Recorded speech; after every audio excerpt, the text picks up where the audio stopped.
ഞങ്ങൾക്ക് കിട്ടിയ ഏറ്റവും പ്ലസ് പോയിൻറ്റും മേജർ രവി എന്ന ഒരു വ്യക്തിത്വമാണ്. ഒറ്റപ്പാലം അസംബ്ലി നിയോജക മണ്ഡലത്തിൽ ഞങ്ങൾക്ക് ഇന്നേ വരെ മത്സരിച്ച സ്ഥാനാർത്ഥികളിൽ ഏറ്റവും പ്ലസ് പോയിൻ്റായിട്ട് നിൽക്കുന്നതും മേജർ രവി എന്ന വ്യക്തിത്വം തന്നെയാണ്. പിന്നെ ജനങ്ങൾക്ക് വലിയൊരു മാറ്റം ആഗ്രഹിക്കുന്നുണ്ട്. ഞങ്ങൾ എവിടെ പോയാലും ജനങ്ങൾക്കും അത് മേജർ രവി എന്ന സ്ഥാനാർത്ഥിക്കും BJPക്ക് അനുകൂലമായിട്ടുള്ളൊരു സാഹചര്യം എല്ലാവിടെയും ഉണ്ട്. കേരളത്തിൽ ഒട്ടുക്കുണ്ട്. ആ 40 അസംബ്ലി നിയോജക മണ്ഡലത്തിൽപ്പെട്ട തന്നെയാണ് ഒറ്റപ്പാലം അസംബ്ലി നിയോജക മണ്ഡലവും.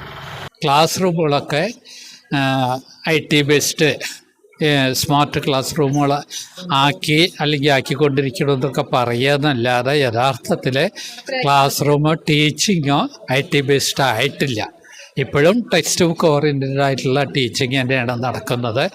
അതിന്നൊക്കെ മാറ്റം വരുത്തിയിട്ട് കമ്പ്യൂട്ടർ സ്ക്രീനുകൾ LCD സ്ക്രീനൊക്കെ ഉപയോഗിച്ചിട്ട് ടെക്സ്റ്റ് ബുക്കുകളോ നോട്ട് ബുക്കുകളോ ഒഴിവാക്കിക്കൊണ്ടുള്ള നല്ലൊരു IT ബേസ്ഡ് ആയിട്ടുള്ള വിദ്യാഭ്യാസത്തിലേക്ക് എന്നാണ് എത്തിച്ചേരാതെ ഇനിയും പറയാറായിട്ടില്ല.